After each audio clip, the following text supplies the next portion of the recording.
사사기상 2장 1, 2, 3절입니다. 다 같이 큰 목소리로 합독하겠습니다. 시작. 다윗이 죽을 날이 임박함에 그 아들 솔로몬에게 명하여 가로되 내가 이제 세상 모든 사람의 가는 길로 가게 되었노니 너는 힘써 대장부가 되고 내 하나님 여호와의 명을 지켜 그 길로 행하여 그 법률과 계명과 율례와 증거를 모세의 율법에 기록된 대로 지켜라. 그리하면 내가 무엇을 하든지 어디로 가든지 형통할지니라. 아멘. 다윗이 솔로몬에게 마지막으로 유언을 합니다. 우리에게는 하나님이 어마어마한 축복을 줬고 이제 이 모든 축복은 그대로 너에게 이어질 거라.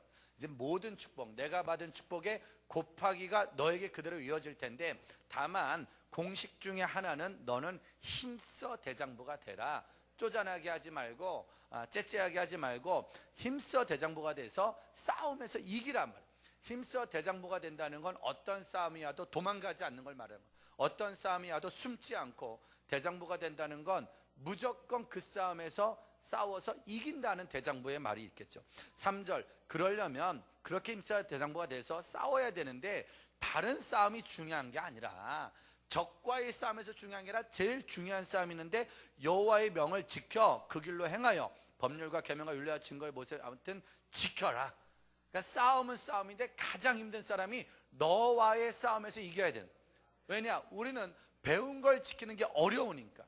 차라리 고난이 오고 차라리 환난이 오면 믿음을 지키는 건 더 쉬울 수도 있을 거예요. 오히려 학생들을 봐도 엄마 아빠가 안 믿는 애들은 오히려 믿음을 잘 지키는 편입니다. 엄마 아빠가 교회 가지 말라고 핍박을 하면 얘들은 내게 고난이 오는구나 하면서 죽으라고 기도를 해. 수련회도 엄마 아빠가 가지 말려면 고난이구나 여기고 더 열심히. 근데 문제는 엄마 아빠가 가라는 애들이에요. 가라고. 그리고 갔다 오면 선물 사준다는 애들. 오히려 이런 애들은 기도를 더 못하는 것 같아요.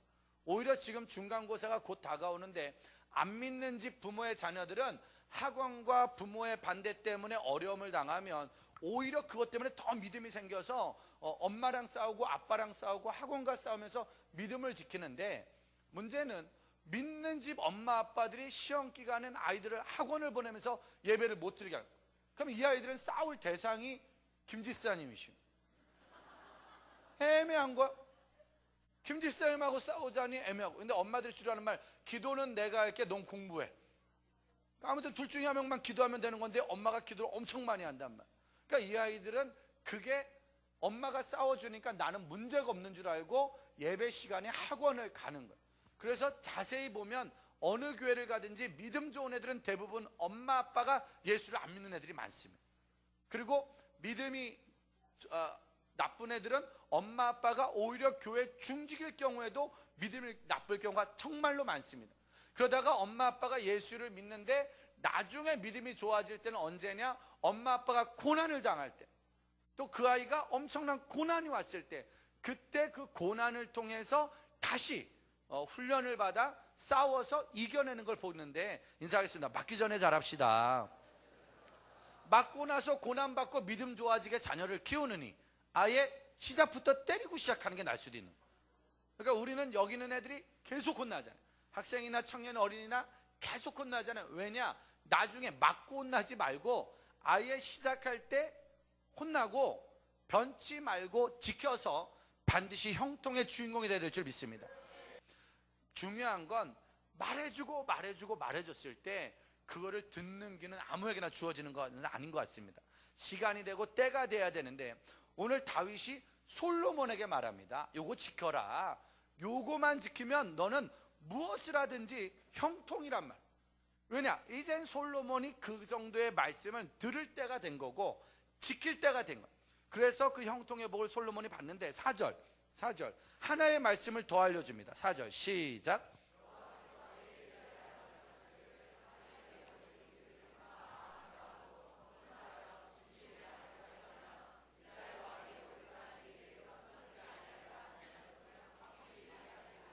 그리고 계속해서 말씀하시기를, 만일 너의 자손이, 너는 반드시 형통을 하지만 너의 자손조차도 그 길을 삼가 마음을 당하고 성품을 다하고 진실하게 내 앞에서 행동하면 왕위에 오를 사람이 너한테서 끊어지지 않는다.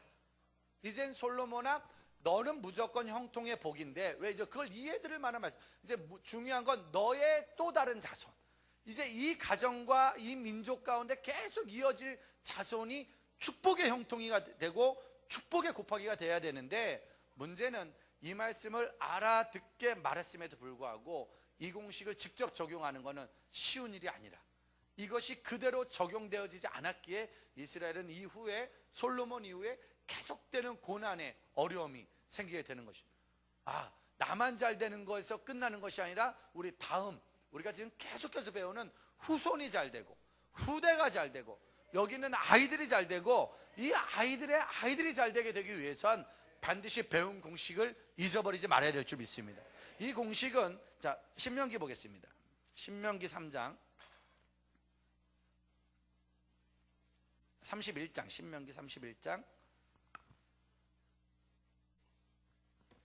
이 자손이 잘 되고 자손이 축복받는 이 공식은 다윗이 솔로몬에게 준 것이 아니라, 자, 31장 7절입니다. 31장 7절 7절 8절 시작.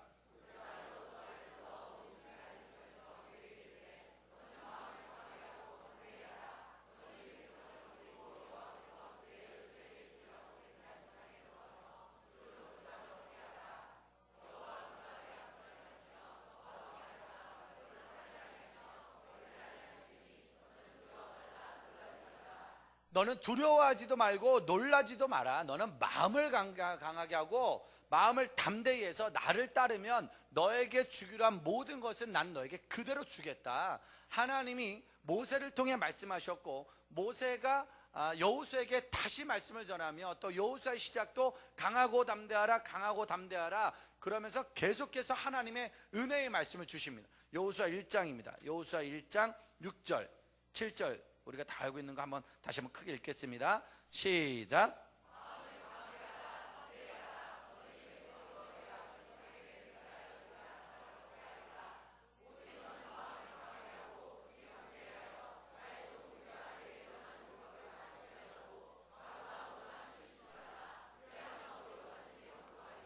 아무튼 강하게 하고 담대히 하고 좌로나 우로나 치우치지만 않고 어떤 일이 와도 나는 주의 길을 가겠다고, 나는 주님만 따라가겠다고 변하지 않는 공식대로만. 그래서 선생님들이 수학 문제 가르쳐줄 때는 신기해요. 1시간을 풀어도 안 풀어지던 문제들이 선생님이 와서 요렇게 하면 이거야 라고 하면 금방 풀어지는 거예요. 그래서 예 그리고 선생님이 자 이제 풀어봐 그러면은 요렇게 했는데 딴 답이 나오는 거예요. 분명히 나도 이렇게 했는데 딴 답이 나오는 거예요. 이게 수학의 가장 큰 맹점입니다. 분명히 선생님이 하면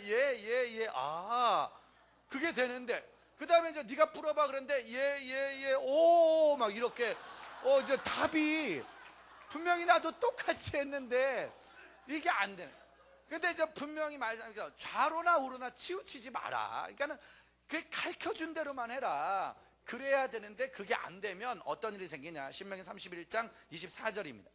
31장 24절 24, 25, 26절 시작.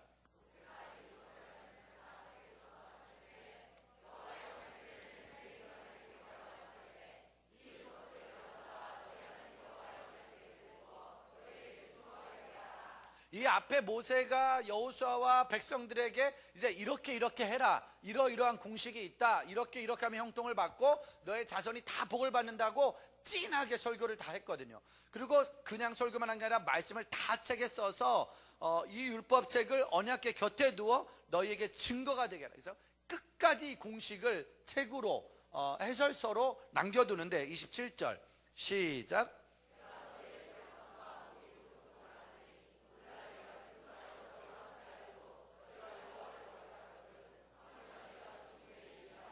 이게 문제가, 그렇게까지 말한 다음에 그렇게까지 책으로 써서 언약궤 옆에 두고 그리고 그대로 지켜라라고 말했는데, 모세의 마음에 내가 너희의 패역함과 목이 곧은 것을 아나니 오늘날 내가 생존하여 너희와 함께 있어도 너희가 여호와를 거역하는데 하물며 내가 죽은 후의 일이냐. 여호수아에게 그 모든 걸 가르쳐 주고도, 여호수아에게 모든 내용을 알려주고도 형통이라고 말을 하면서도 끝까지 마음에 불안함이 있죠.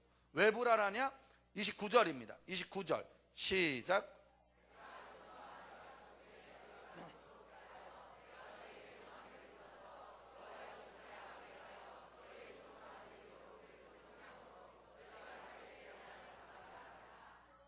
결국에는 내가 아는데 내가 죽은 후에 너희가 스스로 부패하고, 누가 부패하게 만든 것도 아닌데 스스로 하루 쉬어, 하루 쉬어, 아이고 뭐 그런다고 되겠어, 하루 쉬어. 사실상 이번 주간이 5월 달에 지금 사실은 말을 못해서 그렇지 전국이 난리 났거든.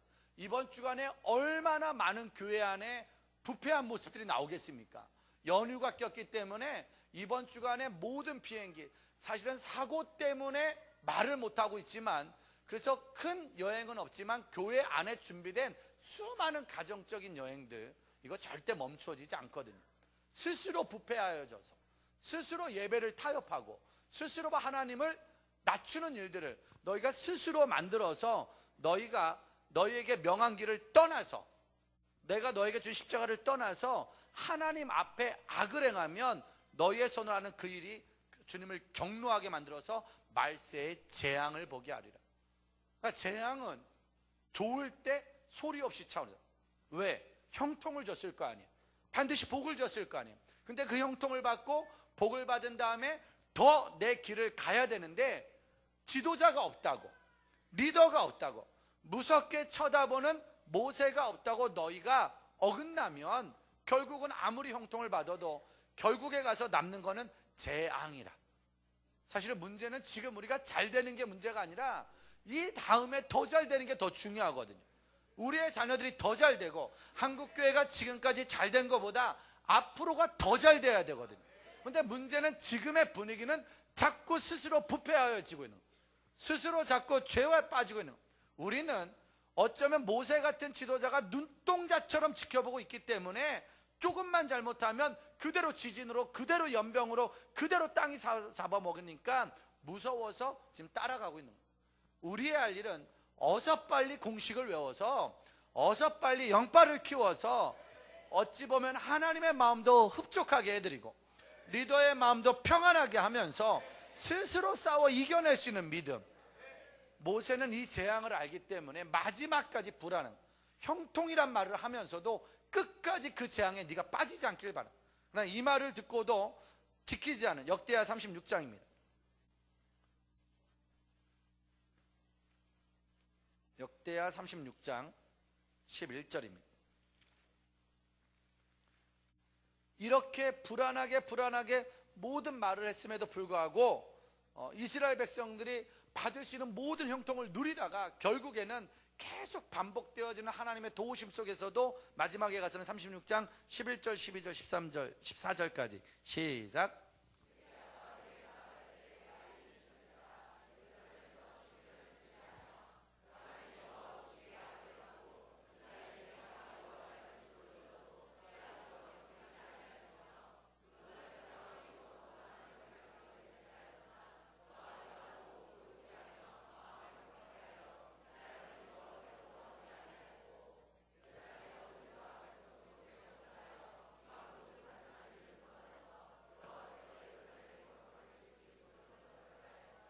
결국에는 마지막에 갈수록 여호와 보시기에 악을 행하고 계속해서 하나님 앞에서 돌아감으로 강팍해지고 제사장의 어른들, 그러니까 믿음의 사람들의 어른들조차도 또 백성들도 크게 범죄하여 이방 모든 가증한 일을 본받아서 여호와께서 예루살렘 거하게 두신 그 전을 더럽게 하되, 결국은 넘지 말아야 될 성까지 세상에서 부패하고 세상에 타락한 거를 그대로 교회에 가져와서 마지막에 가선 성전까지도 타협을 하고 성전까지도 부패해지는 이 최악의 어려운 시기를 겪고 있는 것입니다. 사실 지금 우리나라는 아주 위기에 빠져 있습니다. 계속해서 말하지만 세월호 사건으로 인해서 학생들에게 어른들 말 잘 들어라고 말하는 게 부끄러울 지경이죠. 어른들 말 잘 듣는 애들은 다 죽었으니까. 바다를 좋아하는 애들은 나는 커서 바다를 누비는 선장이 되겠다고 말합니다. 그러나 지금 대한민국 어린이들한테 선장은 그냥 팬티 입고 도망간 사람이라니까요. 그러니까 선장이란 직분은 아주 추한 모습이 되어버려요. 정치를 꿈꾸고 나라를 사랑하고 민족을 사랑하는 아이들은 대통령이 될 거라고, 장관이 될 거라고, 국회의원이 될 거라고 말하지만, 지금 우리나라 어린이들한테는 대통령이든 장관이든 국회의원이든 조롱의 대상거리가 되고 있는, 경제인들은요 열심히 노력해서 돈을 벌어 많은 사람들에게 나눠주는 존경의 대상이 돼야 되는데, 우리나라는 경제인 자체가 부정과 불법, 이번에도 수많은 돈을 완전히 부정축제했다는 걸로 계속, 그래서 돈 많은 사람들은 사기꾼이라는 개념이 우리 아이들에게 들어가고 있다는 것입니다. 가장 큰 문제는요, 아이들의 정신이 어긋나지는, 목회자라는 직업은요, 믿음이 좋은 아이들이 정말 믿음이 좋아졌을 때 전 목회하겠습니다, 전 선교하겠습니다 라고 말해야 되는데, 지금 뉴스에서 매일 나오는 건 목사가 가짜랍니다. 목사가 교주가 돼서, 지금 구원파가 이단이라는 걸 아는 사람들은 많지 않습니다. 믿음의 사람들이나 구원파가 이단이라고 알지, 예수 안 믿는 사람들한테는 다 그놈이 그놈이란 말이에요. 왜? 구원파 기사 나오고 그 다음날 기성교회 교회 나오고, 오늘도 방송국에 가서 한 교회 성도를 만났습니다. 그 교회 안수 집사님 어제 쇠파이프에 맞아서 머리가 깨졌답니다. 그 교회는 지금 둘로 갈라졌고요, 누구 목사님파 누구 목사님파 싸우고 있다네요. 그러면서 어제는 너무 큰 싸움이 나는데 그 일을 막던 안수 집사님이 쇠파이프에 맞아서 병원에 입원했답니다. 그런 기사들이 이 언론에 나옵니다. 그러니 구원파는 유병원 씨는 이단 교주니까 나쁜 목사고, 기성교회 목사님들은 그래도 착한 목사라고 말할 수가 없는 지경까지 우리는 이르는 것입니다. 그러니까 지금 우리나라는 어린이들에게, 이제 다음 주가 어린날인데 너 누구 본받아서 꿈을 가져야 돼, 야 너 기도 열심히 해서 꿈을 가지고 나중에 훌륭한 사람이 돼야 라고 말을 해야 되는데, 지금 그 훌륭한 사람들의 기준이 없어지고, 그러다 보니까 어떻게 해야 돼요?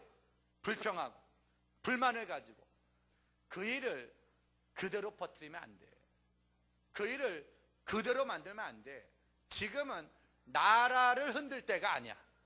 지금은 리더들을 흔들 때가 아니야. 지금은 우리가 기도하고 리더가 더 잘할 수 있도록, 나라가 더 잘 갈 수 있도록 만들어줘야 돼 라고. 이번에 배가 침몰했을 때 여러 가지 모든 어려움들이 나오지만 가장 큰 어려움의 초점은 복원력이 상실된 거래요. 배는 기울어질 수 있는데, 기울어진 다음에 다시 돌아올 수 있는 능력이 있어야 되는데, 사람을 더 많이 싣고 짐을 더 많이 싣는 돈의 욕심이 그 복원력을 잃어버렸다. 또 배가 너무 오래되니까 그 복원력을 잃어버렸다. 우리는 반드시 무너질 수 있고 반드시 쓰러질 수 있지만 반드시 하나님께로 돌아올 수 있는, 아마 이번 기회가 한국 교회가 하나님 앞에 바로 서게 되는, 대한민국이 하나님 앞에 바로 서게 되는 놀라운 기회가 될 줄 믿습니다. 원위치의 역사의 날이 될 줄 믿습니다. 지금 수많은, 이제는 넘지 말아야 될 죄까지 저질렀기 때문에 이제 무너져야 되는데, 15절 16절입니다 시작.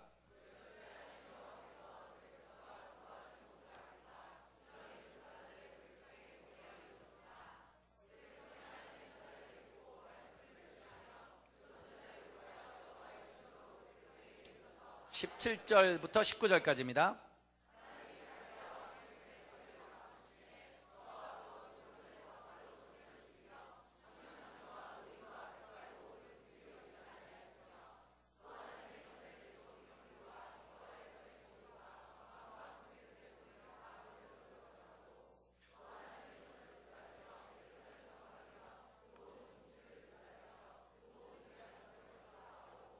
결국은 모세가 말했던 가장 무서운 그 재앙, 너희가 좌로나 우로나 치우치지 않고 나만 따라 잘 오면 모든 형통은 다 너희 것이고, 그 형통으로 시작했고 그 복으로 시작했지만 그 형통의 곱하기의 축복으로 간 것이 아니라, 하지 말라는 일만 골라서 할 때 아무리 사람을 보내도 말을 안 듣고, 아무리 권면을 해도 말을 안 듣고, 아무리 말을 해줘도 말을 듣지 않으니까 모든 사람들은 다 죽음을 당하고 모든 것은 다 뺏겨버리고 아무것도 남은 것이 없더라. 그리고 마지막은 20절입니다 시작.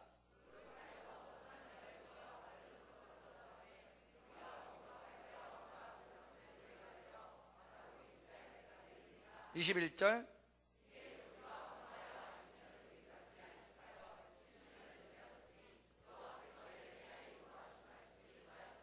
결국에는 모두 다 죽고 모두 다 무너지고 그나마 남아있던 사람들은 그 자손의 노예가 되어 결국은 노예 같은 인생을 살 수밖에 없는 21절에 70년을 지내었으니 여호와께서 예레미야의 입으로 하신 말씀이 응하였더라.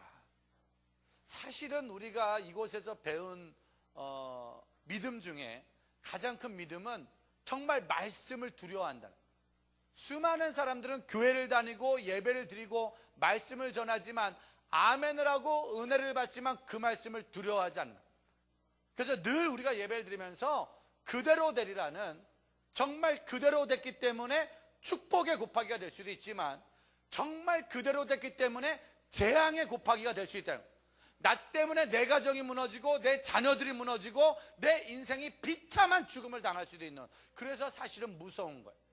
그래서 농담 한마디라도 나가라는 소리에 우리가 막 발악을 하는 이유가 이제 말씀에 예레미야가 입으로 한 말씀이 그대로 응하여졌더라. 그렇게 오래도록 때려도 참고 말해주고 배반해도 참고 말해주고 끝까지 말해줬음에도 불구하고 끝까지 거절한 자들에겐 그 일이 그대로 이루어졌다. 그래서 이곳에서 우리는 하나님의 말씀을 매일 듣는다는 건 매일 두렵다는 거예요. 그러나 하나님 앞에서 바르게만 간다면 매일 기쁘다는 거예요. 왜냐? 어린이날을 기다리는 아이들은 둘 중에 하나 아니겠습니까?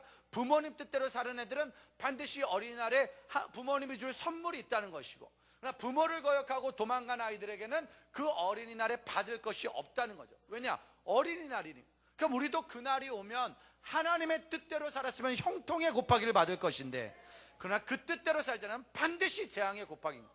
근데 그 재앙이 나에게 오는 것이 아니라 나도 물론이려니와 우리의 후대까지가 아닌, 우리의 후손까지 이어진, 지금 이어지는 모든 고난들이 어찌 보면 우리가 자초한 일이고, 그럼 우리는 이 일을 막는 것이 사명인 줄 믿습니다. 이 일을 막는 것은 오직 하나, 성전 재건의 역사, 예배 재건의 역사, 예루살렘 회복의 역사, 원위치의 역사만이 지름길인 줄 믿습니다. 에스라 3장입니다. 에스라 3장 12절 13절. 그래서 이 저주의, 이 재앙의 곱하기를 막기 위해서 그대로 공식대로 예루살렘을 회복하기 위해서 성전 재건의 역사가 시작이 됩니다. 12절 13절 시작.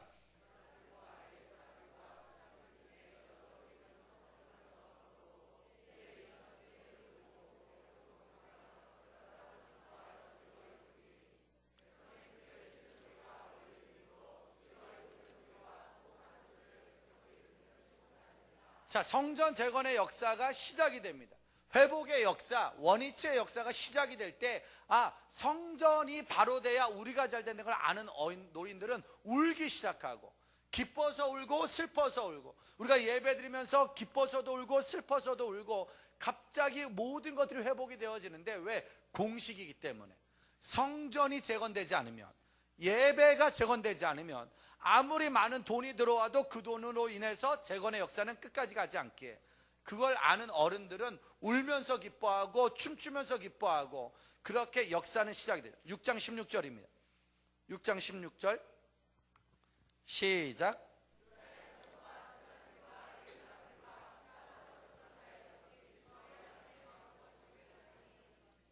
자, 그렇게 시작한 성전 재건의 역사가 드디어 하나님의 전 봉헌식을 행하는, 끝까지 여러 가지 어려움이 있었지만 중간에 열받는 일이 많아서, 중간에 방해하는 놈들이 많아서, 중간에 공격하는 것들이 많아서 포기할 뻔했지만 끝까지 포기하지 않고 성전 재건의 역사를 완수하게 됩니다. 그리고 성전을 만든 다음에 21절 22절 시작.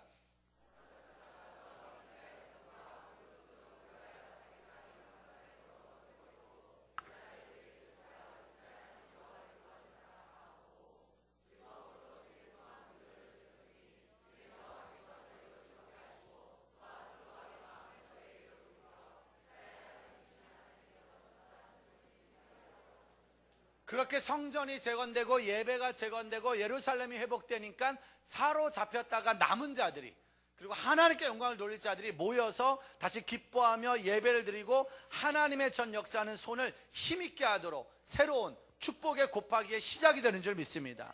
2단부터 시작하는 거고 3단으로 가는 거잖아요. 아무튼 처음의 시작에 열쇠가 다시 원위치로 회복되는 놀라운 축복이 있는 줄 믿습니다. 이렇게 틀렸던 문제의 정답을 이스라엘 백성들이 다시 회복을 하는데 이거로만 끝나지 않고 7장 1절입니다. 7장 1절 시작.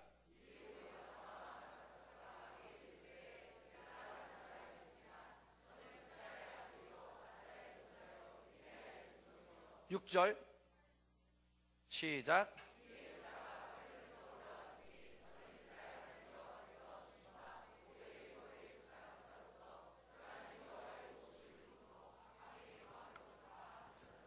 자, 이때 등장한 에스라 학사가 바벨론에서 올라와서 여호와께 주신 바 모세의 율법에 익숙한, 그러니까 모세에 대해서, 하나님의 율법에 대해서 익숙한, 언제나 적용할 수 있는 능통한 학자가 왕에게 구하는 모든 것을 다 받는, 그러니까 인권이 있고 물권이 있는 사람, 거기다가 영권도 있는 사람. 10절입니다 10절 시작.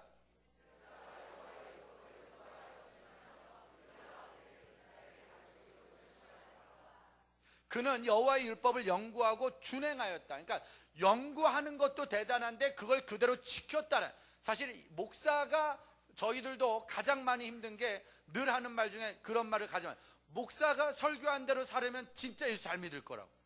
그러니까 저희들의 늘 부담이죠. 그러니까 설교를 엄청 잘해도 부담인 거예요. 왜냐? 잘하면 잘한 대로 살아야 되니까. 그러니까 성경을 요새 웬만하면 안 읽는 거예요. 왜냐면 이걸 읽으면 읽은 대로 살아야 되니까. 그래서 웬만하면은 책도 많이 인용하고, 그러니까 사실은 여기서처럼 설교 시간에 성경 많이 나온 데가 없습니다. 수많은 데를 가도 좋은 사람들의 노력을 많이 얘기하지, 이 성경대로 말한다는 건, 이 성경을 연구하는 건 쉽단 말이에요. 그래도 노력하면 돼. 근데 문제는 연구하고 그대로 준행하였더라. 이거는 엄청 어려운 거예요. 수많은 박사들이 성경을 연구하는 것까지는 하지만 연구한 대로 그대로 사는 거는 절대 쉬운 문제가 아니에요. 기도하라는 논문을 100편을 써도 새벽 기도하는 건 쉬운 게 아닙니다. 예배가 얼마나 중요한지를 그렇게 많이 논문을 써도 매일 예배 드리는 건 쉬운 게 아닙니다. 찬양이 얼마나 뜨거운 건지, 얼마나 힘인지 책을 쓰고 논문을 쓰고 연구를 해도 매일 찬양하면서 사는 건 절대 쉬운 게 아닙니다. 그런데 지금 이 에스라는 연구하고 그대로 준행하였더라. 그러니까 제가 보기에는, 우리가 보기에는 영권이 있고 인권이 있고 물권이 있는 사람. 그런데 그가 무슨 결심을 했냐? 이스라엘에게 가르치기로 결심을 했다면, 얼마든지 인권이 있고 물권이 있고 영권이 있으면 이런 결심 안 하고도 그 당시를 화려하게 살 수 있을 거예요. 정말 멋있게 지금도 대한민국 소위 대형교회라고 말하는 데는 아무나 목회자로 못 갑니다.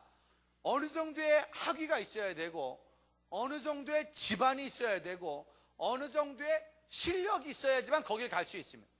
또 거기다가 백이라는 것도 있어야 갑니다. 우리나라는 학벌이 통하는 사회다.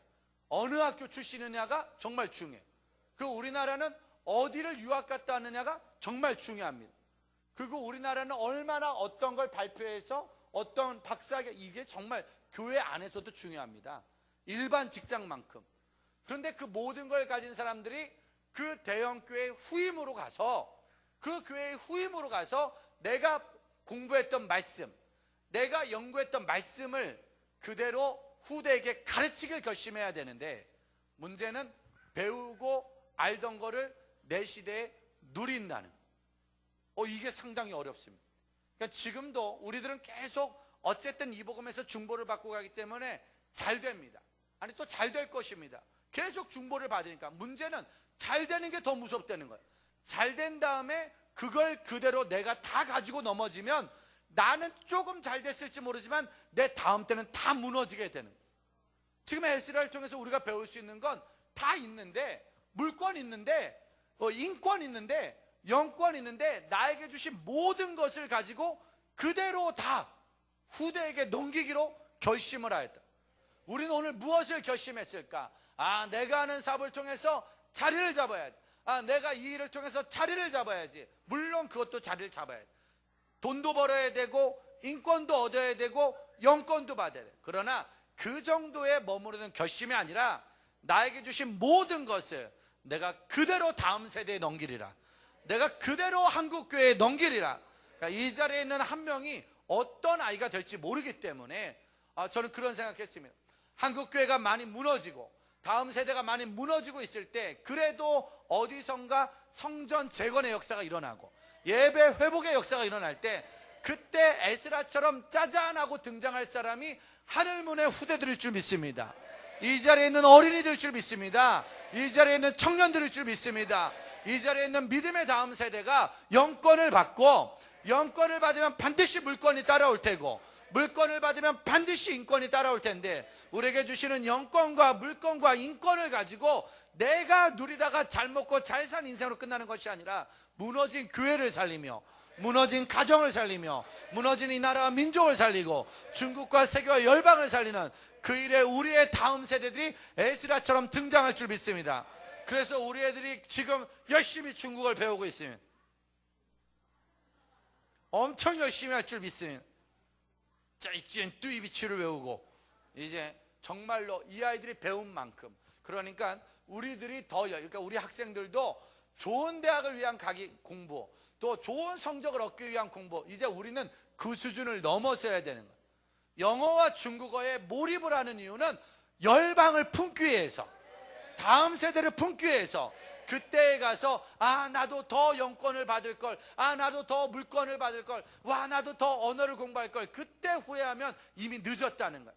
지금부터 준비한 사람들이 다시 한번 지금부터 결심해야 됩니다. 오늘은 설교 제목이 없었습니다. 아무리 생각해도 안 나는데 요것이 참 괜찮을 것 같습니다. 얼마든지 설교 제목은 그때그때 달라질 수 있습니다. 오늘 설교 제목입니다. 지금부터 결심해야 됩니다.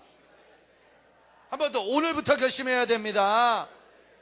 지금 내가 한 결심이 오늘 내가 한 결심이 아는 거에서 끝나는 거죠. 내가 알고 연구한 거에서 끝나면 안 돼. 내가 배운 거에서 끝나면 안 되고 결심까지 가야 되는 에스라의 이 결심이 예루살렘을 회복하고 성전을 회복하고 예배를 회복한 다음에 정답만 준 것이 아니라 추후에도 계속되는 곱하기의 축복을 받을 수 있도록 곱하기의 형통을 받을 수 있도록 이때부터의 놀라운 싸움이 일어나죠.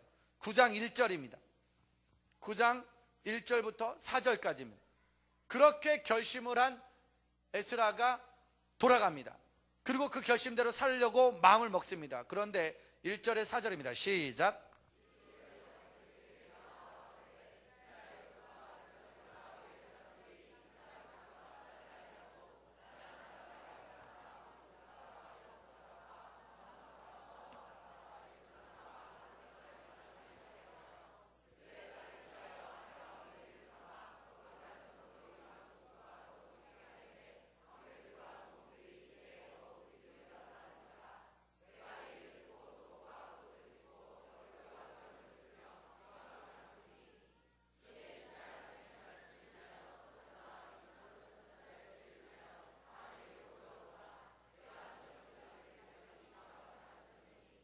그렇게 결심을 하고 돌아갔는데 돌아간 현장은 정말 기가 막힌 일들이 이건 있을 수 없는 일들이 너무너무 많아지니까 답이 없는 거예요.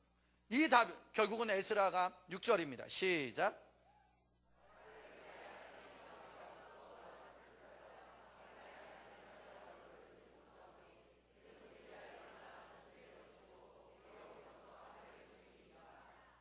(7절)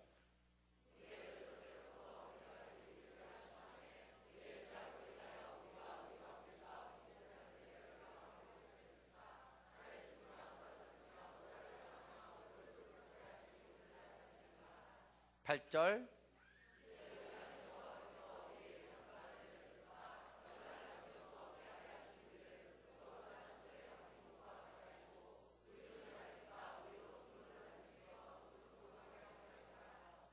자, 에스라가 이때부터 회개를 하는데 우리의 죄악이 많아서 우리의 허물이 커서 우리의 죄악으로 인하여 우리가 지금 이런 어려움을 당하고 이제는 우리 하나님 우리에게 잠깐 은혜를 베푸사 얼마를 남겨두어 우리가 지금 이곳으로 피하게 했으니 우리 눈을 밝히사 우리로 종노릇하는 중에서 조금 소성하게 하셨나이다.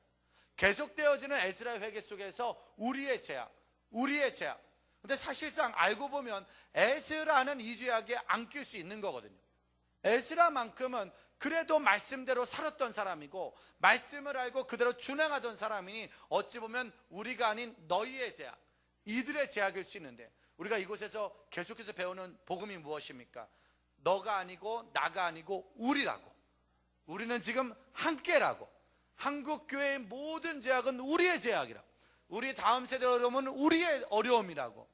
에스라가 우리의 죄악이라고, 나의 죄악이라고, 우리의 결과라고, 우리를 용서해달라고 계속되어지는 에스라의 공식은, 믿음의 공식은 우리입니다.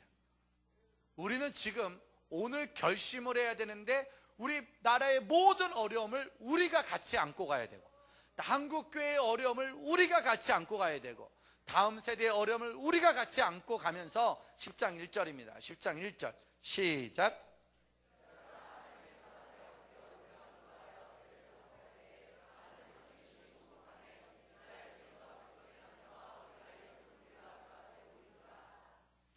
에스라가 결국에는 하나님의 전 앞에서 할 수 있는 건 울며 기도하며 죄를 자복할 때 많은 백성들이 심히 또 혼을 내고 가르친다고 될 문제가 아니라, 지금의 이 사태를 해결할 수 있는 유일한 방법은, 하나님의 공식은 내가 회개하고 죄를 자복하는 것. 우리 가정에 놓여있는 수많은 문제들을 위해 그 문제를 해결할 수 있는 유일한 길은 내가 오늘 하나님의 전에서 자복하고 회개하고 내가 우는 길이에요. 난 잘못이었고 저 사람 잘못이라고, 난 잘못 없고 부모 잘못이고 자녀 잘못이고, 난 잘못 없고 저 사람 잘못이라고, 한국교회 저들의 잘못이라고 말할 게 아니라, 내가 지금 하나님 앞에 엎드려야겠구나, 울며 기도하며 죄를 자복하고, 그때 많은 백성들이 함께 그 일에 동참하는. 지금 한국교회 많은 지도자들도 이번 세월호 사고로 인해서 수많은 말을 내고 있습니다. 둘 중에 하나입니다. 수없이 정죄하고 비판하는 사람이 있고, 그와의 반면에 회개하자고 말하는 사람들이 있습니다. 울자고 말하는 사람들이 있습니다. 그러나 멋있는 건 비판하고 소리 지르고 욕하는 사람들에게 더 많은 사람이 따릅니다. 오히려 울며 회개하고 자복하자고 말하면 비겁하다고 말하고 비열하다고 말할 때가 더 많은 것이 현실인데, 믿음의 공식은, 하나님 앞에 가장 큰 결심은 바로 주님 앞에 자복하는 일, 회개하는 일. 엄마가 내가 미안하다 말하고, 아빠가 내가 미안하다 말하고, 리더들이 내가 잘못했다 말하는 용기 있는 고백이 반드시 다음에 또 다른 소망이 생길 줄 믿습니다.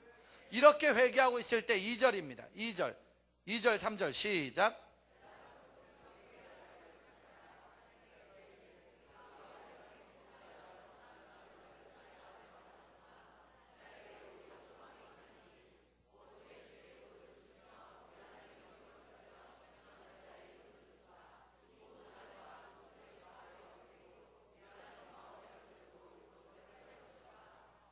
사절입니다 시작. 그러자 그 백성 중에 어떤 사람이 우리에게 오히려 소망이 있음은 우리가 다 내어보기로 결정하겠다고, 당신의 주장이니 일어나서 우리를 도우소서, 힘써 행하소서. 내가 답을 받아야 되는 거예요. 말씀을 통해서 답을 받아서 그 답을 받을 만한 행위를 동반시켜야 되는 거예요. 그리고 그 다음에 가서 도와달라고, 중보해달라고, 내가 더 고치겠다고.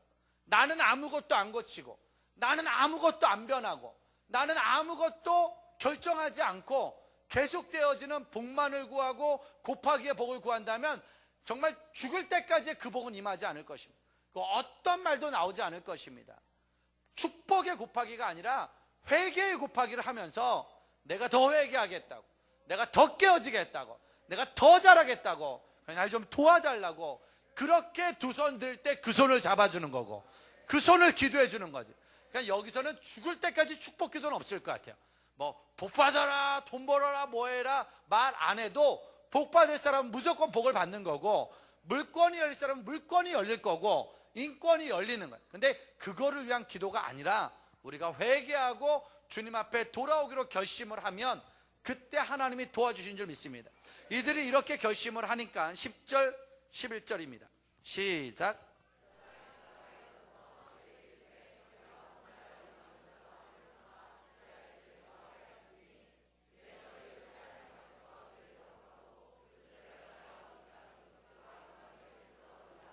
(12절) (13절입니다)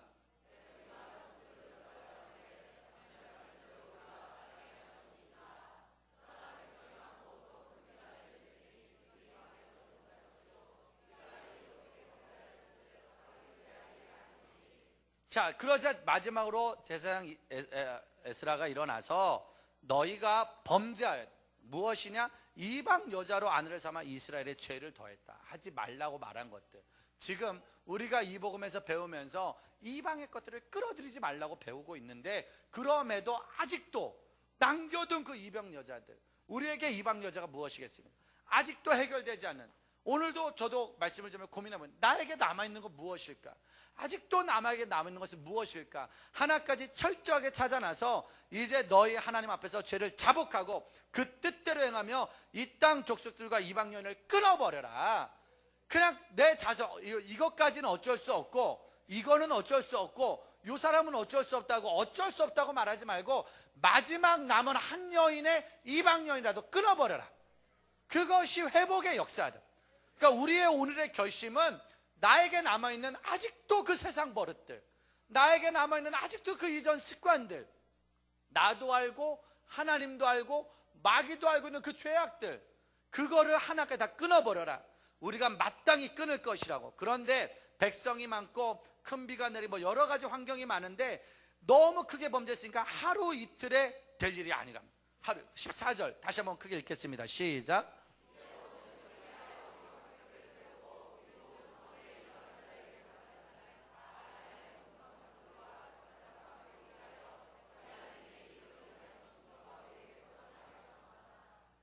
언제나 가장 큰 어려움은 쉽게 해결될 문제들은 아니죠. 이게 뭐 1년이라고 해결될 것고 2년이라고 될 것도 아니고, 저희도 지금 7, 8년이 됐음에도 불구하고 아직까지도 남아있는 이방 여인과 교제했던 습관들, 세상 거를 취했던 습관들이 내 안에 늘 남아있으니까. 그러나 몇 날 며칠이 걸리더라도 중요한 건 이 문제가 해결이 돼야 하나님의 진노가 멈춘다는 거예요. 난 언제 풀리냐고요? 이게 해결이 돼야지만 풀리는 거예요. 해결이 되지 않으면 하루 이틀의 문제가 아니라 이 문제가 해결이 돼야 하나님의 진노가 떠나는 거니까, 지금 성전이 재건됐다고 될 문제가 아니다. 지금 예배가 재건됐다고 될 문제가 아니다. 마지막까지 남아있는 그 여인을 쫓아버려라. 마지막까지 남아있는 너희 안에 이방의 습관을 쫓아버려라. 이거를 끝내야 돼. 오늘이 2014년 4월의 마지막 날입니다. 어찌 보면 대한민국은 2014년 4월이 가장 슬픈 달로 기억이 될 거예요. 가장 우울한 달로 기억이 될 거예요. 이 희생이, 이 아픔이 절대로 헛되지 않게 되려면 이번 기회에 이 나라의 부정부패가 사라져야 되고, 종교인들이 정신을 찾아야 되고, 믿음의 사람들이 회복이 되고, 이 나라의 가정이 회복이 되면서, 야, 정말 2014년 4월이라는 그 달이 정말로 5월이라는 그 달이 다시 한번 우리나라가 살아나는 달이 되고 회복되는 달이, 원위치의 달이 돼야 되겠다. 에스라가 얼마든지 웃을 수 있는데, 에스라가 얼마든지 백성들이랑 잔치 열 수 있는데, 에스라가 얼마든지 왕이 준 권한으로 이스라엘 백성들 오랜 노예 생활 끝나고 축제를 열 수도 있지만, 그는 당장 축제를 선택하지 않고, 당장 먹을 걸 선택하지 않고, 당장 명예를 선택하지 않고, 그의 첫 번째 선택은 철저한 회개, 철저한 눈물, 철저한 통해 자백, 그리고 나뿐만 아닌 모든 백성 중에 마지막 남은 한 사람까지도 끝까지 회개할 수 있도록 끝까지 돌보는 것이 에스라의 사명인 줄 믿습니다. 우리의 사명인 줄 믿습니다. 우리의 결심인 줄 믿습니다. 한국교회 안에 다시 한번 성령의 새바람이 불어와서 주의 영이 한국교회를 온전히 감을 수 있도록, 한국의 교육계가 변하고 한국의 정치계가 변하고 여자리에 있는 우리 아이들이 다음 세대의 주인공이 되어서 반드시 에스라 같은 믿음의 사람으로 승리할 줄 믿습니다. 기도하겠습니다. 이 땅은 하나님의 영광이 거하는 땅이 되었을 때 축복의 곱하기가 열렸습니다. 100년 전에 이 땅에 복음이 들어왔고 100년 전에 이 땅에 복음이 증거됐고 100년 전에 이 땅에 복음이 전파됐을 때 그 매맞던 나라, 그 술로 사람 죽이던 나라, 그 불륜과 그 이용과 그 좌절과 폭행과 여성차별, 그 수많은 죄악들, 우상숭배, 그 모든 것들이 끊어지고 이제 회복된 이 나라. 그러나 그 모든 복을 줬음에도 불구하고 범죄하고 스스로 타락하고 스스로 무너져서 자녀에게 바른 믿음을 물려주지 못했을 때 결국은 축복의 곱하기가 재앙의 곱하기가 되어버린 이 현실을 보며 우리는 이번에 수백 명의 아이들을 잃어버린과 동시에 와, 우리나라 정치계가 얼마나 썩었는지, 경제계가 얼마나 썩었는지, 종교계가 얼마나 썩었는지를 바라보면서 하나님, 비난의 사람이 아닌 회개의 사람이 되게 하소서. 분노의 사람이 아닌 회개의 사람이 되게 하소서. 우리 같이 두 손 들겠습니다. 하나님의 우리나라를 도와주시옵소서. 우리의 잘못을 용서하여 주시옵소서. 나로 회개하게 하여 주시옵소서. 아직도 끊어내지 못한 우리의 죄악을 용서하시고 내 나라를 위해서 우리가 회개하게 하시고 한국교회를 위해서 우리가 회개하게 하시고 우리 아이들이 다음 세대의 에스라가 될 수 있도록 주여 우리를 도와달라고, 우리를 긍휼히 여겨달라고 우리 같이 주여 삼창합니다. 주여.